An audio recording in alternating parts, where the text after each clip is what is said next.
दोस्तों, अगर हमारा मन खाली हो जाए तो हम उसमें कुछ ऐसी चीज़ डाल सकते हैं, कुछ ऐसे विचार डाल सकते हैं जिससे हम अपने मन की बकबक को शांत कर सकते हैं।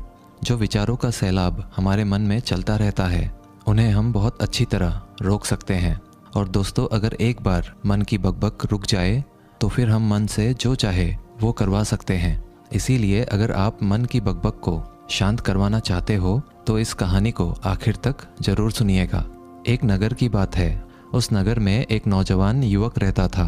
उसका नाम विकास था। उसे एक समस्या थी और उसकी समस्या यह थी कि उसका मन हर समय भटकते रहता था। उसके मन में हर समय कोई ना कोई नकारात्मक विचार चलते रहते थे। उसके मन की बकबक कभी शांत नहीं होती थी। वो जब भी कुछ सोचकर करता तो कुछ अलग ही कर देता।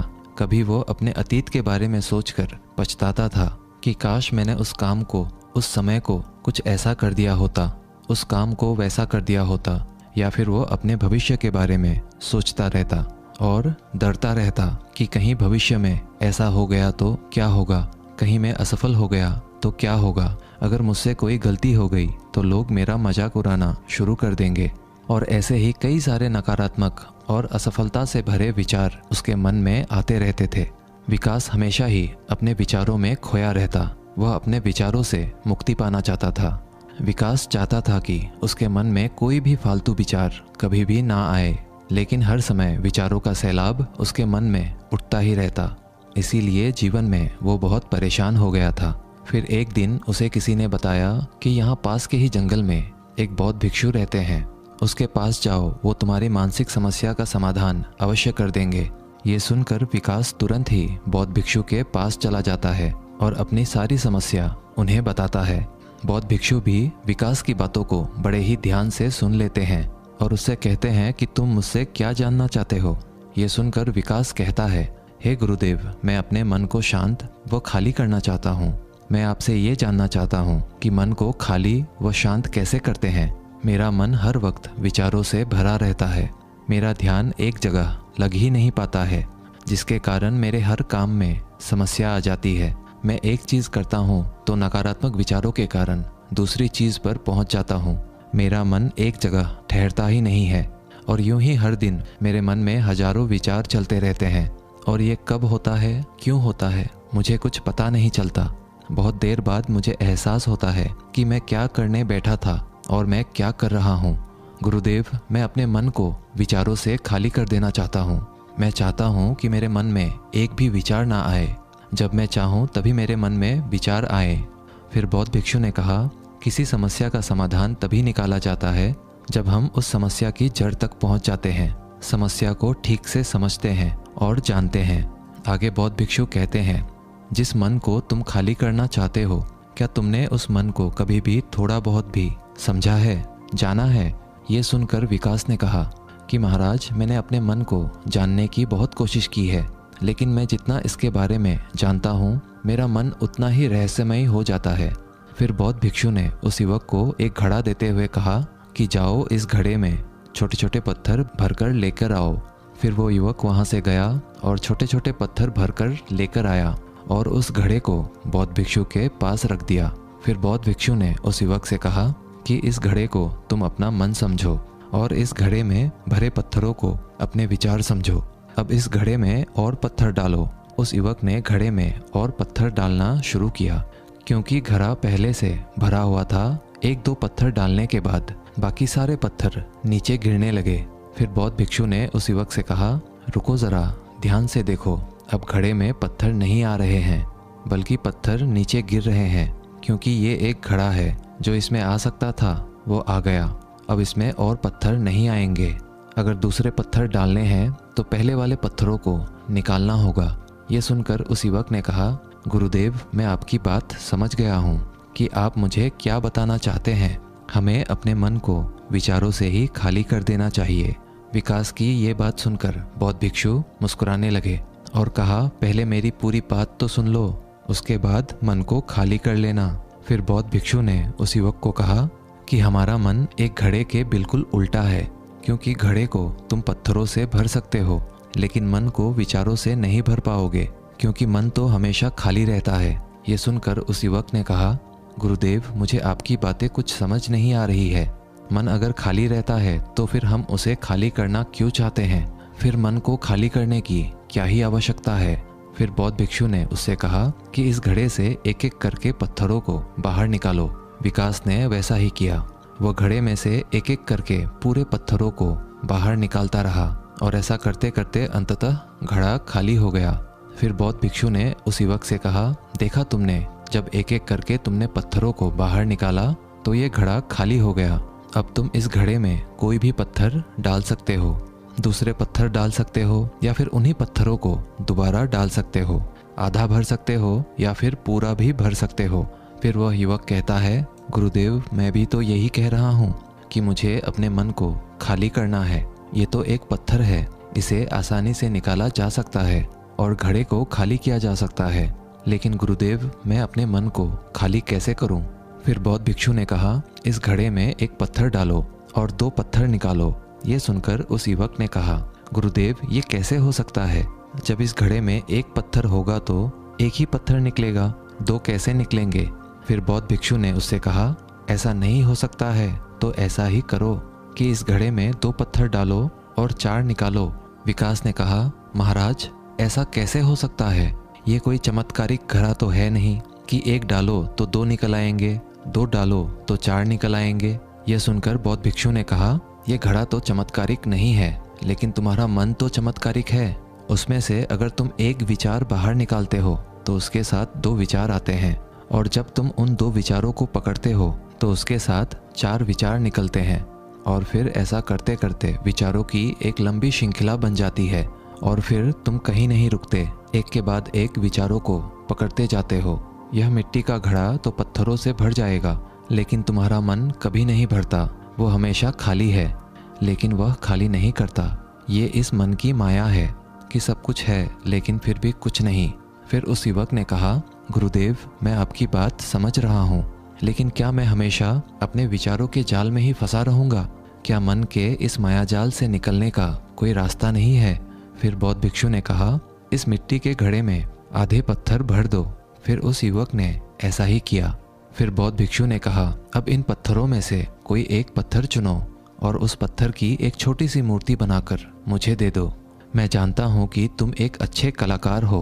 विकास ने एक पत्थर निकाला और उस पत्थर को बौद्ध भिक्षु के सामने ही तराशने लगा। पत्थर को तराशते वक्त उसे लगा कि ये पत्थर अच्छा नहीं है। फिर उसने दूसरा पत्थर घड़े से निकाला, लेकिन उसे वो पत्थर भी पसंद नहीं आया। फिर उसने तीसरा पत्थर निकाला, लेकिन वो तीसरा पत्थर भी उसे पसंद नहीं आया, उसका रंग अच्छा नहीं था। ऐसा करते करते उस युवक ने सारे ही पत्थरों को बाहर निकाल दिया। उस युवक को ऐसा करते हुए बौद्ध भिक्षु बड़े ही ध्यान से देख रहे थे। फिर बौद्ध भिक्षु ने उससे कहा कि जो तुमने सबसे पहले पत्थर निकाला था, उस पत्थर को ये समझकर तराशो कि इसके बाद तुम्हारे पास कोई और पत्थर नहीं है और ये एक ही पत्थर तुम्हारे पास है।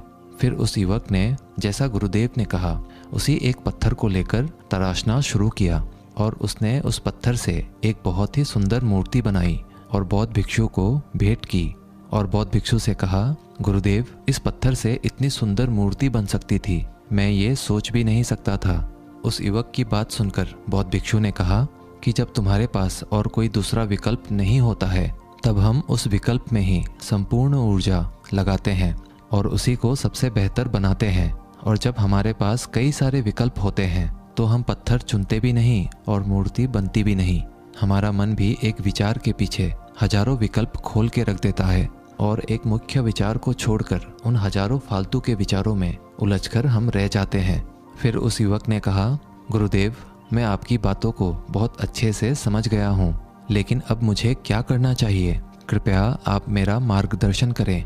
बौद्ध भिक्षु ने उस युवक से कहा कि मन को खाली करना, साफ करना 1-2 दिन का काम नहीं है, ये बहुत लंबी प्रक्रिया है। तो क्या तुम इसके लिए तैयार हो?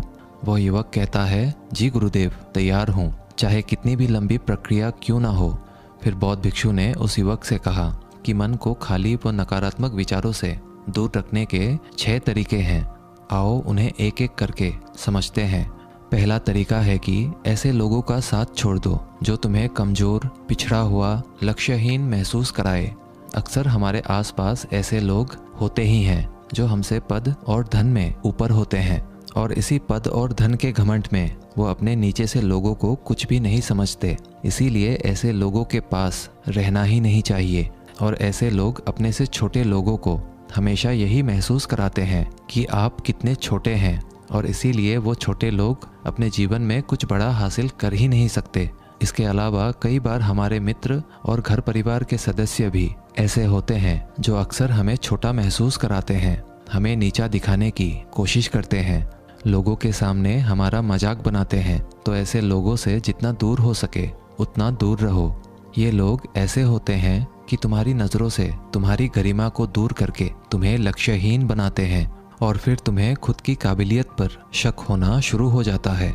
तुम्हारे अंदर खुद के प्रति नकारात्मक भावनाएं आ जाती है, और ये नकारात्मक विचार तुम्हें मानसिक तनाव और चिंता की ओर ले जाते हैं। फिर बौद्ध भिक्षु दूसरा तरीका बताते हुए कहते हैं कि तुम बहुत ही कम और चुनिंदा लोगों को ही अपना मित्र बनाओ। ऐसे लोगों को ही अपना मित्र बनाओ जिससे तुम कुछ सीख सकते हो, जिनकी तुम इज्जत कर सकते हो, जो तुम्हारी भावनाओं को समझ सके, जिनकी सोच तुमसे मेल खाती हो, जो जीवन में तुम्हें आगे बढ़ने में सहायता करे।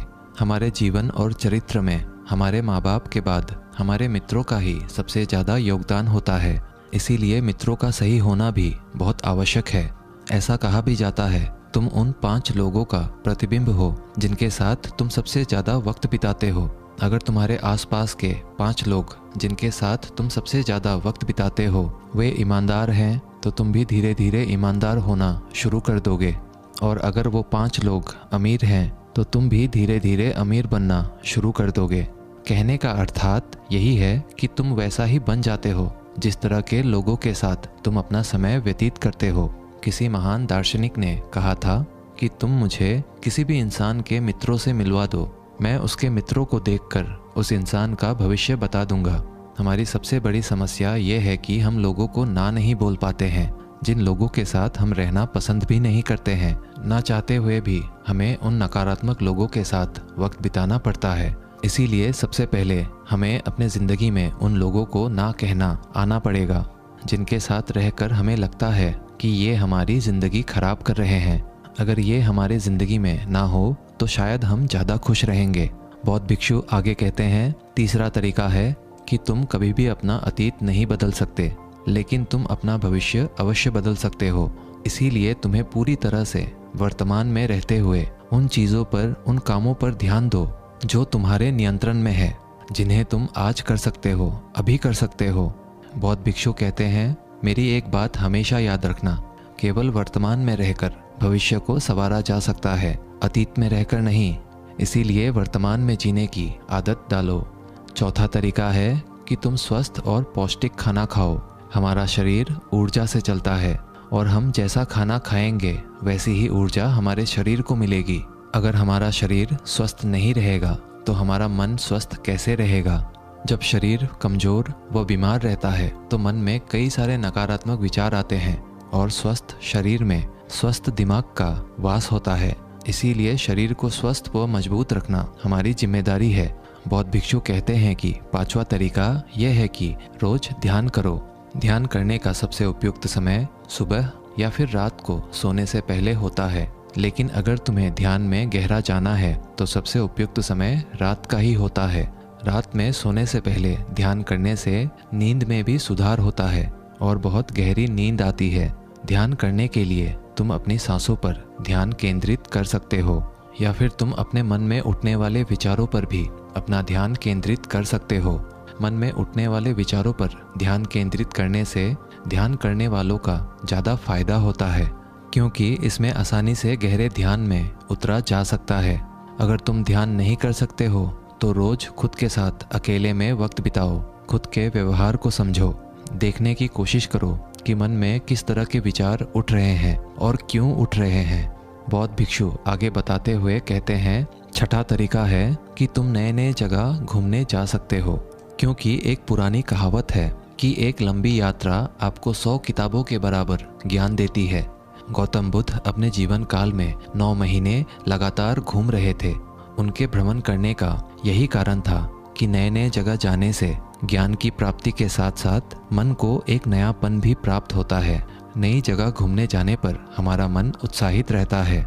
फिर बौद्ध भिक्षु कहते हैं, मन के जाल में कभी मत फंसो, मन को खाली करने की कोशिश मत करो, जीवन में ध्यान करना सीखो, अपने ध्यान को केंद्रित करो, अपने ध्यान में एकाग्रता लाओ और जीवन में जो कर रहे हो उसे पूरी मेहनत के साथ अंतिम समझ कर करो।